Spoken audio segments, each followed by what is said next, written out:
look at the standings in the Western Conference. You got OKC, they have an 11-game lead, but take a look at who is right there behind them. On January 14th, the Lakers were the 7th seed. Now they are the 2 seed. They're 18-4 since that date. They are 10-2 since the Luka trade. And our friend Shannon Sharp offered up these thoughts on the Lakers' chances in a playoff series against the best in the West. The way the Lakers are playing right now, the way Luka is starting to get his legs, get his conditioning back, and LeBron has been great, but he's really been exceptional since he's turned 40. Are you telling me in 7 games they couldn't beat Memphis, they couldn't beat the Nuggets? I told you the other day, Stephen A., it doesn't matter. OKC, KFC, UFC. Lakers are 5. Well, to be fair, Yeah. KFC did add hot honey wings to the lineup. That's true. You know, you gotta keep that in mind now. That's right. I knew Perk would like that, right? Come on now. Yeah, it's a pretty good matchup. Well, why? But I was trying to read the facial expression of my friend Mr. Perk there. Well, what was your reaction to what Shannon said, Big Perk? But because look, do I think the Lakers have a legit shot of making it to the NBA Finals? I do. Am I picking them, Greeny, Allen? No, I'm not. I got Oklahoma City representing the Western Conference. Now look, J.J. Redick has done a phenomenal job. Matter of fact, J.J. Redick is trending towards getting my vote for Coach of the Year. Okay, that's number one. Number two, yes, their defense has improved. But the disrespect to Oklahoma City, you know, people disrespect this team. They're non-believers. And, you know, my grandpa always used to say, boy, a hard head make a soft behind. You don't believe water is wet, huh? You think it's fun. You think it's still a game. And it's not, man. This team is serious. This team is serious. OKC is serious. But I do think the Lakers do have a chance. In the 7-game series, I'm still leaning towards OKC. A hard head makes a soft. Every single time Kendrick Perkins comes on the show, I write down at least one thing to try and remember it. So let's talk about that. But when I see this number up here, I mean, the Nuggets were everybody's favorite last year, and they're the champs the year before that, and all the rest of that. Let's give OKC their due. They 100% deserve to be at the top of this conversation. Are the Lakers the biggest threat to them in the West, Allen? I would put them right there with the Denver Nuggets because I'm not going to sleep on the Nuggets and what they can bring. And we know that they've had some injuries and Jokic has been sick. They have not been the same lately, but we just saw them get right. And once Jamal Murray gets right, the Denver Nuggets are a different level team. So I would put them right there with the Lakers because of the Nuggets, their experience, and the fact that they have Nikola Jokic, who's a matchup nightmare. Let me ask you a different question, Perk. I want to hear. I want to get specific about something with you, Perk, because when this trade was made, I had everybody on the show, and everybody told me the Lakers. This is a great trade for their future. Oh boy, are they going to be good eventually. This is going to become Luka's team eventually. They're going to need to add a big, and then they'll be good. Maybe even as soon as next year. They've gotten so much better so quickly. And yes, give JJ a bunch of the credit. But how about, can you just describe, as one who played as long as you did, the way Luka and LeBron have figured each other out this quickly? Watching the two of them, we use the term basketball IQ a lot. Maybe we overuse it sometimes.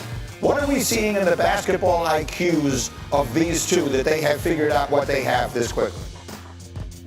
Well, I think you got to give a lot of credit to LeBron James. I mean, the sacrificing part of it, because the conversation surrounding those two offensively was, can they play together because they're both ball dominant, right? And now we're seeing LeBron James take a backseat to Luka.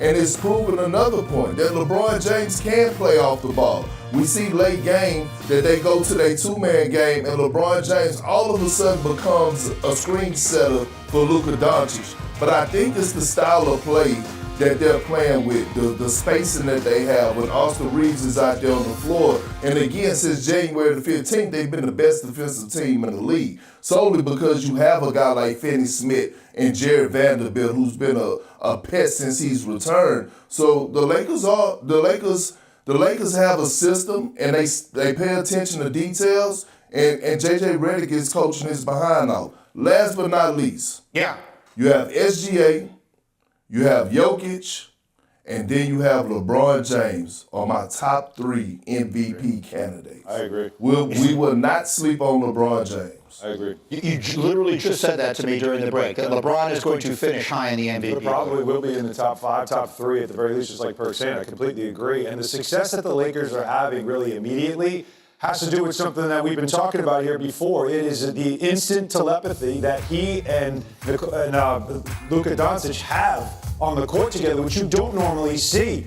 It's as if Luka just always knows where LeBron James is. I'll go back to what LeBron said. I'm a great wide receiver. He's a great quarterback, and these passes we're showing you are literally like Hail Marys or just long routes for LeBron. He finds him, and watch this play. Tim Legler pointed this out last week, and look at how LeBron moves to the ball. That's not a pass to LeBron. That's a pass Luka threw to a spot, and LeBron understood, go to the spot, and in stride gets right to the basket. It's not, you can't defend that. That's a cross-court pass that he throws, and the two of them knew exactly what to do in that situation. Those are things that take time. A lot of times when stars get together, you don't see that happen right away. They need reps together. They've had that immediately, and that's why Luka could be, for right now in LeBron's career where he is, the perfect teammate for him, and why it's working. That's exactly right, because Kendrick, he's 40 years old. The man is 40 years old, and so having someone else to carry a lot of the load so that he still has energy late in games and he can still do the things he can do, and he's not dependent upon to be running their offense for the entirety of a night. It really is exactly what LeBron James needed at this stage of his career, whether he realized it or not, Perk. Oh, absolutely. And look, it's not just a duo down there in Los Angeles, and I'm talking about for the Lakers, definitely not the Clippers. They have a legit big three. We can't, Austin Reeves, he's been injured the last, 2 games or so, but Austin Reeves is averaging 19 points, 6 assists, and 4 rebounds. His numbers are similar to Ja Morant. So they have a legit big three, and when you have 3 guys that are able to create for themselves, create for others, play off the ball, because all 3 of those guys can shoot the 3. And I know Luka's been struggling of late, but again, he's still finding his legs from being out for so long due to injury. They are a problem. They are a legit threat. And Grady, let me say this real quick. Me and Alan and you, we've been having a great time this morning, but I have to disagree with him. And he has to stop along with the rest of the world. The Denver Nuggets are not a threat in the Western Conference. The Denver Nuggets are not that damn good. JJ Redick has exposed something about the Denver Nuggets that I'm starting to see teams do. If you make the Denver Nuggets shoot threes, you take away cutters, and you double team Jokic, you're going to win games and win a playoff series against the Nuggets. They're not a legit threat. It's exactly what JJ did to them in that Saturday night game. It is, and it's easier said than done, of course. That was one game, not a playoff series with Michael Malone, who can certainly make adjustments. I will give you this. Michael Porter Jr. is not the same player he was when they won a championship, and that could be a weak link for him. I'll give you that. Big Perk, stay close by. We're coming back to you much more as we go. All the hoops that you could possibly need is on the way, but I'll lead in the Western Conference standings. Can we take a look at the stats in the West here? They got the Lakers and Nuggets. I was about to say on their heels. They're by no means on their heels. I'm not sure what you call a team that's 11 games back. But look, I want to just make you focus on the 2 line. When the Lakers, on January 8th, 14th, the Lakers were the 7 seed. They're now the 2. And our buddy Shannon Sharpe, we understand he's a little hopelessly biased on this, but these are his thoughts on the Lakers' playoff chances.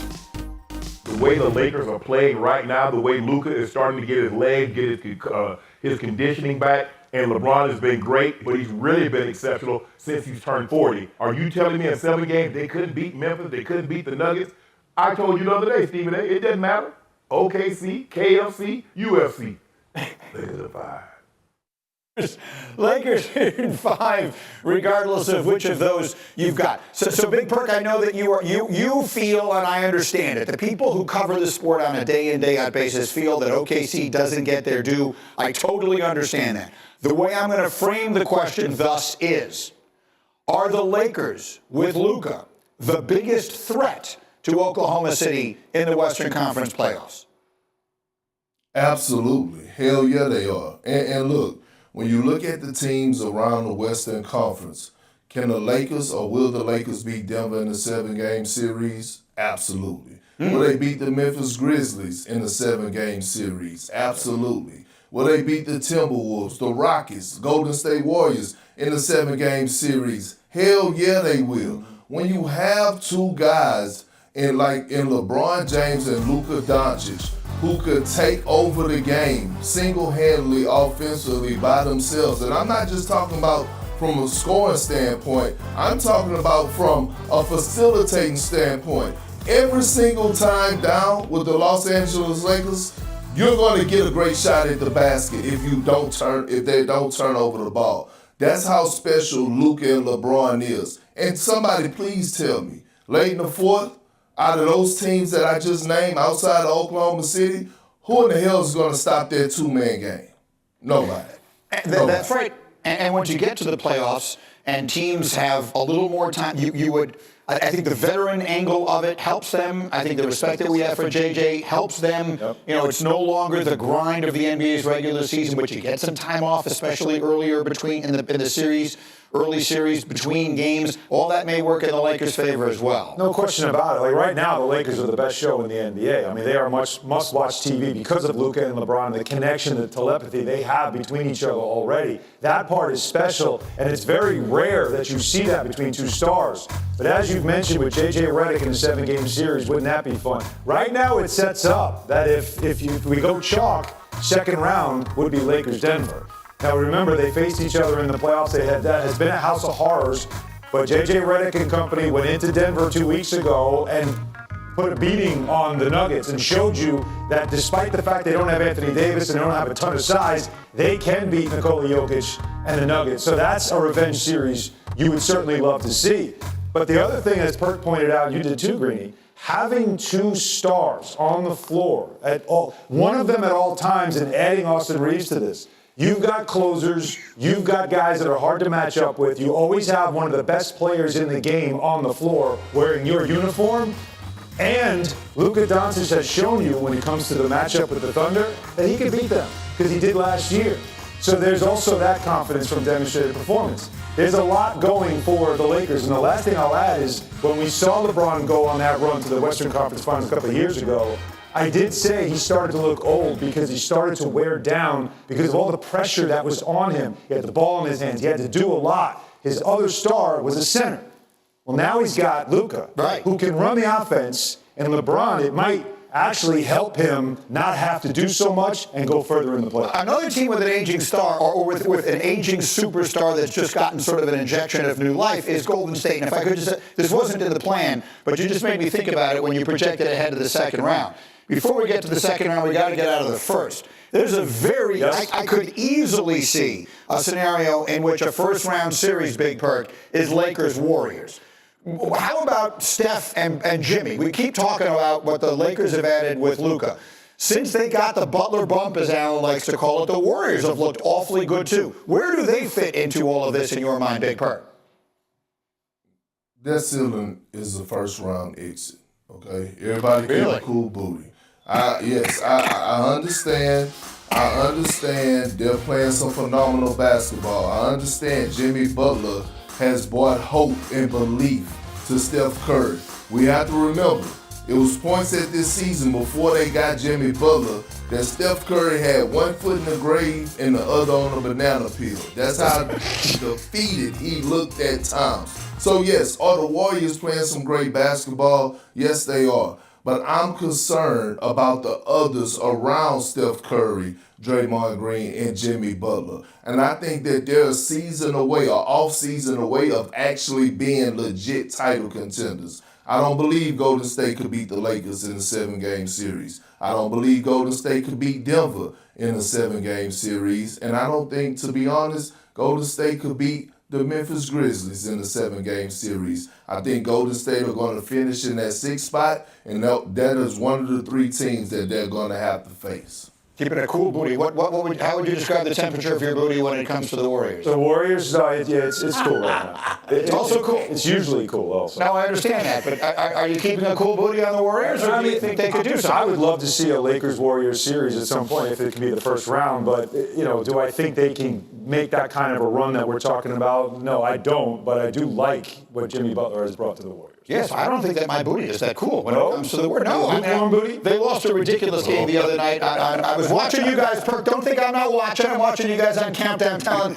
everybody talking about how, well, the Sixers are not even going to put up a fight, and then there they go. Bob Myers saying, they're going to play hard because it's on ABC, and the next thing you know, the Sixers win that game. But Butler didn't play. When Butler has been on the floor, the Warriors looked. No, my booty is not cool when it comes to the Warriors. Now, in fairness, it probably never has been. But I would suggest that my booty right now is a little warmer than Big Perk's. Big Perk, give me one final word on the Western Conference. On the Western Conference, look, we're going to see OKC and the Lakers in the Western Conference Finals, and I got Oklahoma City winning in 6 to go to the NBA Finals. All right, we will see. Will it be SGA's year in the West? Big Perk, you're the best.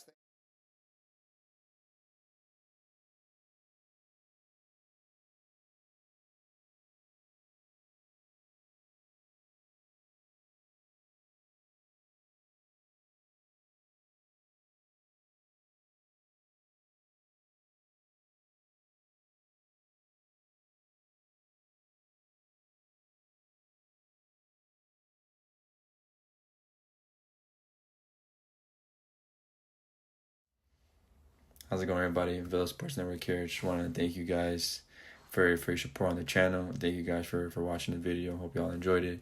I also want to kind of remind you to don't forget to leave a like on the video, subscribe to the channel, and leave a comment on the video if you like as well. But regardless of the fact, thank you again for your support, and hope to see you on the next video.